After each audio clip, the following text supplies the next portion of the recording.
in order to make you look bad and then record you from that camera on the front of your phone. Right. My neighbors would tap on the walls at very specific times just to kind of annoy me, just kind of harassment. Right. And then it was basically months and months of conditioning. So this isn't really like a person hiding behind a bush spying on you. This is covert, but also very out in the open. It's meant for you to know they're stalking you, but for no one else around you to know, right? Exactly. So can you expand on that?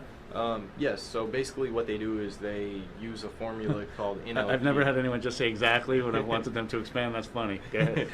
So basically they use something called NLP, which is neuro-linguistic programming. So for instance, say you walk outside, right, and you go into your car and somebody walks by and they're clicking a pin and they're looking at you kind of weird.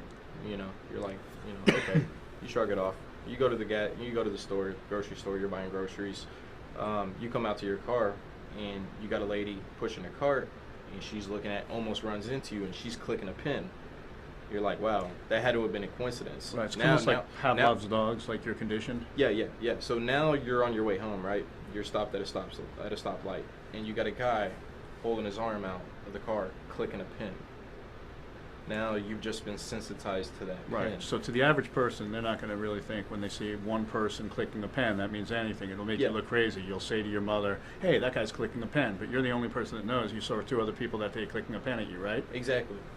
So basically it's an everyday stimulate that they use on you. Right. It could be anywhere from, in the very beginning, they condition you to a protocol. They try to say you're guilty of something. Now, a lot of people are going to, I hate to interrupt you, but I Yeah. know we have a limited amount of time, and I want to make sure you get everything out you want to say. Yeah. A lot of people are going to say why, and a lot of people are going to say who. Those are really difficult questions, right? Yeah, those are very difficult questions. Because the different... There's different organizations that are a part of it. So it's kind of, since it is a covert operation, it's hard to pinpoint who's actually doing the targeting. It's kind of like a vicious circle because you don't know what the end game is. It's difficult to prove or pinpoint, so therefore people say it's not happening, but it is. Exactly. The perpetrators know that it's happening, and so that's why I took up activism, because if I can inform my perpetrators, they know what's going on, but they're told lies and disinformation, and whenever you present them with the correct information, they realize what they're doing is wrong. Right. It's a smear campaign. They tell lies on you, and they pay people money for their services. For an example of creating a smear campaign, like for me personally, everyone in West Hollywood and Los Angeles that have known me for 20 years, I have thousands of friends. Okay, everybody likes me. Yeah. But for some reason, I don't have one single friend in my apartment building for the last 3 years. No one will talk to me. Nor have I had one single friend living in my house in Florida for 4 years. Mm-hmm. So everyone in the world is my friend. Everyone likes me. But yet no one on my street likes me or will talk to me. And explain to them why that might be. What did they do to my neighbors to make them think this? Well, what they do is in the beginning, they start with the bugging of the target's home. So basically, they want to profile the target. So they set up audio video surveillance in your home. They get somebody to conspire against you. And then they build a protocol on you. The protocol is what's going to be used to harass you. They also sensitize you to the protocol that they create for you. So it's not just like you're being followed and stalked. You got people setting you up and trapping you, coercing you, manufacturing false evidence, and then sensitizing you to the false evidence that they manufactured, and then you get harassed about it. Right. Now, like another example of possible, sometimes they can effectively stalk you by just claiming you're stalked. For instance, you'll have a friend come over to your house and say, hey, I was just followed there. So they're getting double mileage out of that because Exactly, because this will let you know that you're being followed. So they're getting a lot for their dollar. Yeah, exactly. Right. Okay. So and they'll do harassment skits. It's called directed conversation. They'll random strangers out in public. They'll walk by you or kind of linger around you, and they'll act like they're talking on their cell phones, and they'll mention stuff that only pertains to your situation. Right. And it happens on a day-to-day basis. I mean, not just once or twice a day, but 15, 20 times a day. Right. And I mean, it's nerve-wracking not being able to just walk down the street, or just to be able to carry on with your life. You know, if you get a job, they recruit people into the workplace. They try to, you know, mob you out of the workplace, and it's all based off of lies and deception. I got something I want to read. Okay, please. On your cell phone. They can explain it a little bit more, and then I can also give some references to the viewers that they may be able to look up and find more information. Yeah, one of the most important objectives we have here today is to inform people, number one, that don't know they're being gang stalked. They just feel like something weird's going on. Yeah. Let them know that there's a lot of support groups. They can go on Facebook. Just look up gang stalking. There's thousands of organizations. Freedom Covert Harassment Freedom right from now. Covert Harassment and Surveillance. That's and one. It's important for people to have information. The other, I think one of the other objectives you have for being here today is the people that are actually being retained by the stalkers to assist in the covert operations should know the kind of what they're really doing. A lot of people don't even know they're part of it, do they? Well, they're told lies and disinformation about the target.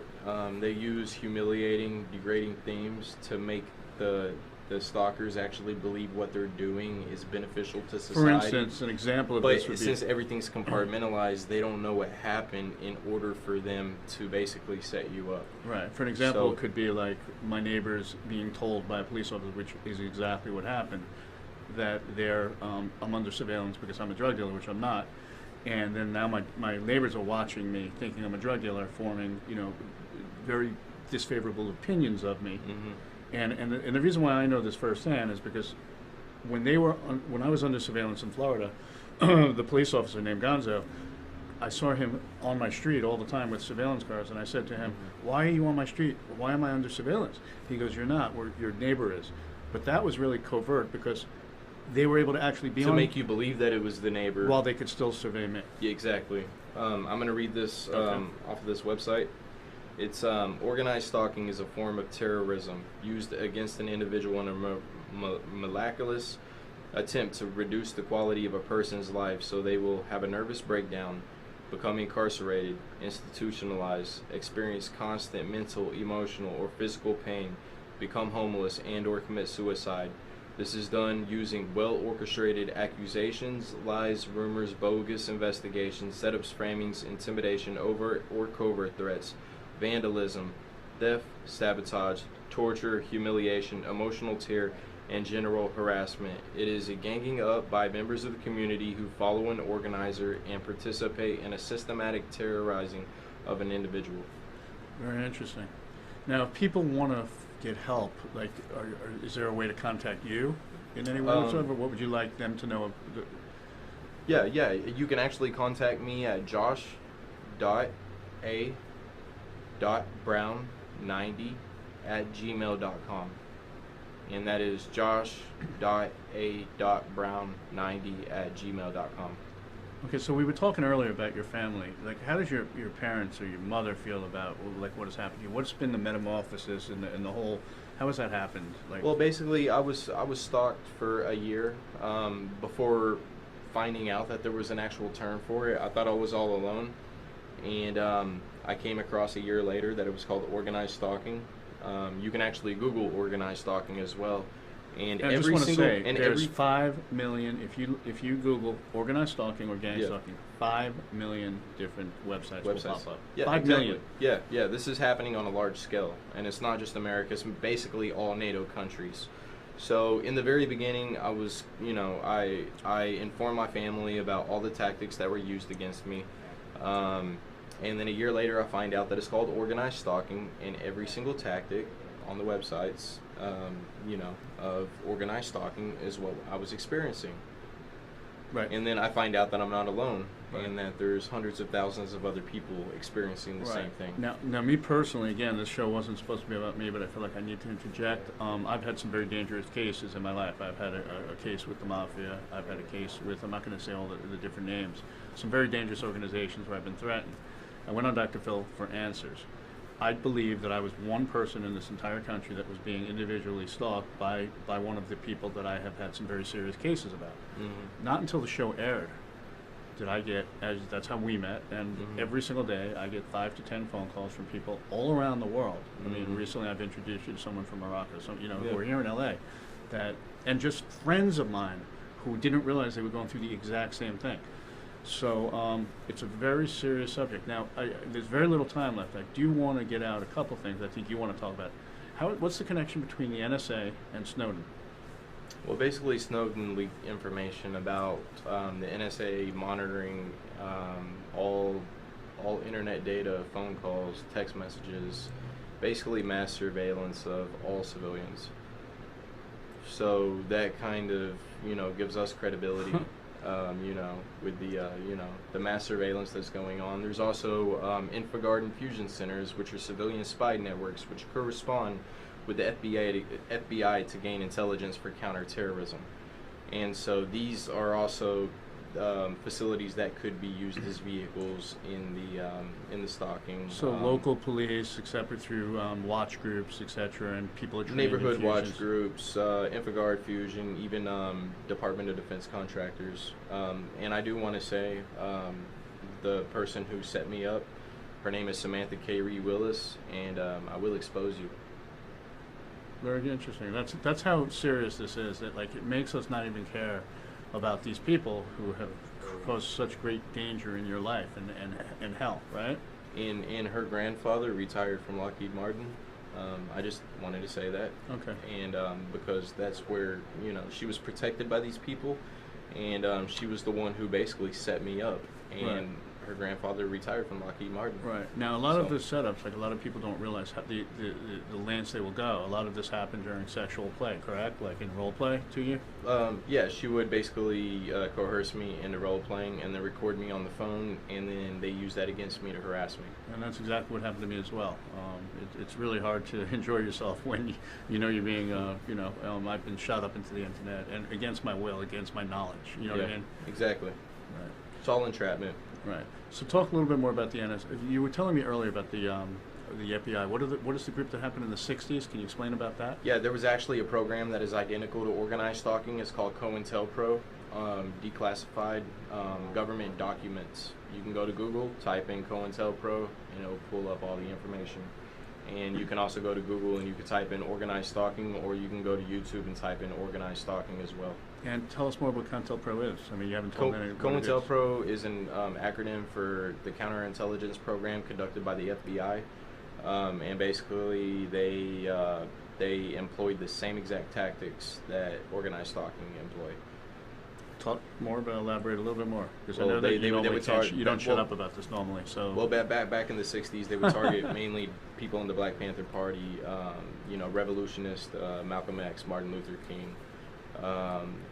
Political dissidents, whistleblowers, activists, different things like that. But now we're on a larger scale of what they're doing. It's much more than just political or activism. They're doing this to whistleblowers who are blowing the whistle on corporate government corruption. So let me ask you this: we have 1 minute left. Yes. Why you? Why me? And I know that's the most difficult issue. The reason I'm putting you on the spot with that is because it's obvious we don't know why. But I'm going to ask you, what is your opinion? What did you do that's causing the government or whoever it is to do this to you? My ex-girlfriend's grandfather retired from Lockheed Martin. I believe that she's trying to use me as a scapegoat, basically to ensure if she did something wrong, then it would come back on me. I want to just cut in right there and let you know that a lot of, even to me, and I'm saying this right out there, even to me, that sounds ridiculous. And it's the fact that this sounds ridiculous is how they're able to get other people not to believe that this is really taking place. So I want to thank you for being here as my guest today, man. You're amazing. Thank you for having me. And I'm really glad you're in LA with me right now, and we're going to get to the bottom of this. Of course. Okay? Of course. Okay. So, anyway, it's a pleasure having you here, brother. You too. We just have to pretend we're talking right now. Well, maybe they're hearing that right now, but this is show business, right? Yep. So, We're out. cool. Awesome. That was a pretty good show. How'd we do? You shut up a few times when you actually got the stage right there.